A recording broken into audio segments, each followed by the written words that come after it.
Hello दोस्तों, good evening. आप सब कैसे हो? आई होप आप सब बहुत ही अच्छे होंगे।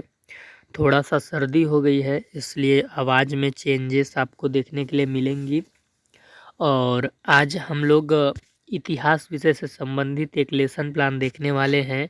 आज का जो हमारा प्रकरण है वो है मौर्य साम्राज्य। मौर्य साम्राज्य प्रकरण के ऊपर हम पाठ योजना बनाना सीखेंगे। कक्षा 6 का ये पाठ योजना है, कक्षा 6 के इतिहास विषय का, यानी सामाजिक विज्ञान के अंदर का।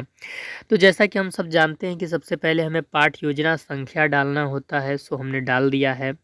इसके बाद हमें कॉलेज का नाम लिखना होता है, जिस भी कॉलेज में हमारे पढ़ाने के लिए ड्यूटी लगी हुई है तो वो हम लिख देंगे। इसके बाद दिनांक, कक्षा, विषय, चक्र, अवधि, प्रकरण आपको डालना होगा। दिनांक वो डालिएगा जिस दिन आप पढ़ाने के लिए जा रहे हैं, कक्षा वो डालिएगा जिस कक्षा का आप लेसन प्लान बना रहे हैं, विषय वो जिस विषय का आप लेसन प्लान बना रहे हैं, अवधि आपका जितना भी मिनट का पीरियड होगा। प्रकरण आप डाल लीजिएगा मौर्य साम्राज्य। फिर इसके बाद हम आगे बढ़ेंगे। अगर आपके महाविद्यालय में सामान्य उद्देश्य से लिखवाया जाता होगा तो आप यूट्यूब से इतिहास विषय का सामान्य उद्देश्य देख कर लिख लीजिएगा। यहाँ पर हम विशिष्ट उद्देश्य देखने वाले हैं। विशिष्ट उद्देश्य के अंतर्गत हम 3 उद्देश्य लिखेंगे। विद्यार्थी मौर्य साम्राज्य के बारे में जानकारी प्राप्त कर सकेंगे, विद्यार्थी मौर्य साम्राज्य की व्याख्या कर सकेंगे, विद्यार्थी मौर्य साम्राज्य से संबंधित उदाहरण दे सकेंगे। इसके बाद हम हेडिंग डाल लेंगे सहायक सामग्री का। इसमें हम लिखेंगे चाक, डस्टर, लपेट, श्यामपट्ट आदि।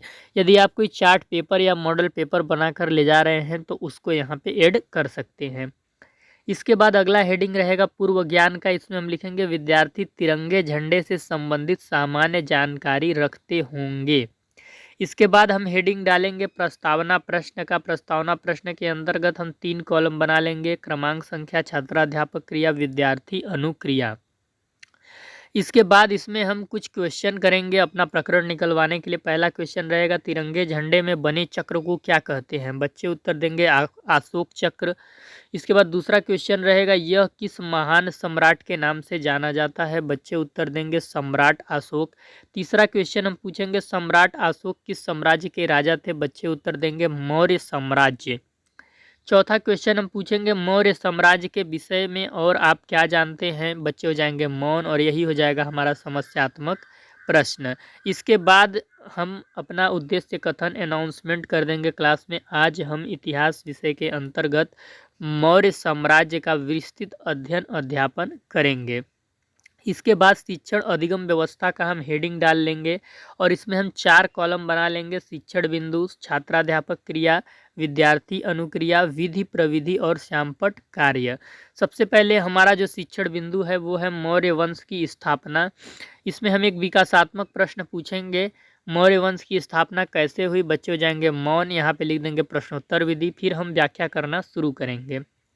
बौद्ध स्रोतों के अनुसार नंद वंश के शासक धननंद द्वारा अपमानित आचार्य कौटिल्य चाणक्य ने बालक चंद्रगुप्त को राजकीलकम नामक खेल खेलते हुए देखा। बालक में विलक्षण नेतृत्व प्रतिभा देखकर चाणक्य ने उसे अपना शिष्य बना लिया और अपने साथ तक्षशिला ले जाकर विविध कलाओं की शिक्षा दी। चंद्रगुप्त ने चाणक्य की कूटनीति एवं रण कौशल द्वारा नंद वंश के अंतिम धननंद को पराजित कर 322 ईसा पूर्व में मगध में मौर्य वंश की स्थापना की। इतना हम इस शिक्षण बिंदु के अंतर्गत व्याख्या करेंगे। विद्यार्थी कॉलम में लिख देंगे छात्र ध्यानपूर्वक सुनेंगे या विद्यार्थी ध्यानपूर्वक सुनेंगे।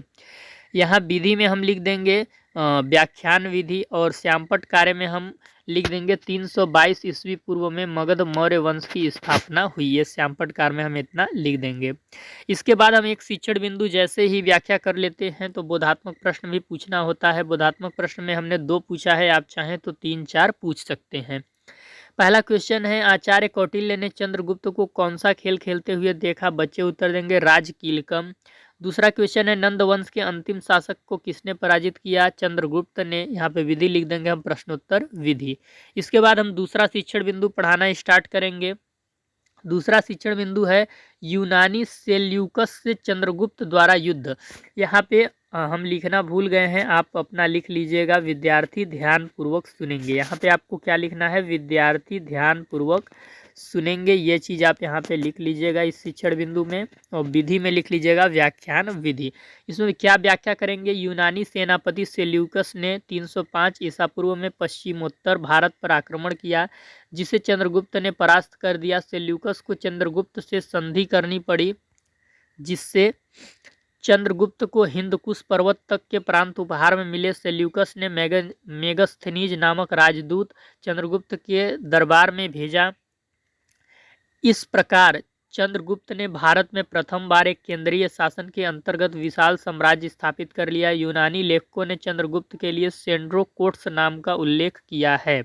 इसमें जो बोधात्मक प्रश्न हम पूछेंगे वो ये हैं, यूनानी सेनापति सेल्यूकस ने भारत पर कब आक्रमण किया? बच्चे उत्तर देंगे 305 ईसा पूर्व में। दूसरा क्वेश्चन है, सेल्यूकस को संधि के रूप में चंद्रगुप्त को कौन से प्रांत उपहार में देने पड़े? बच्चे उत्तर देंगे हिंदकुश पर्वत तक के प्रांत। यहाँ पे विधि हम लिख देंगे प्रश्नोत्तर विधि। इसके बाद हमारा तीसरा जो शिक्षण बिंदु हो जाएगा वो है मौर्य प्रशासन। मौर्य प्रशासन में हम विकासात्मक प्रश्न पूछेंगे। मौर्य प्रशासन की क्या रूपरेखा थी? बच्चे हो जाएंगे मौन। और फिर हम व्याख्या करना स्टार्ट करेंगे। मेगस्थनीज की इंडिका और कौटिल्य चाणक्य के अर्थशास्त्र पुस्तकों से मौर्यों के विशाल प्रशासन तंत्र की जानकारी मिलती है। चंद्रगुप्त सारे अधिकार अपने ही हाथों में रखे हुए था। राजा की सहायता के लिए एक मंत्री परिषद गठित थी, जिसके सदस्य राजा को सलाह देते थे। चाणक्य चंद्रगुप्त मौर्य के प्रधानमंत्री थे।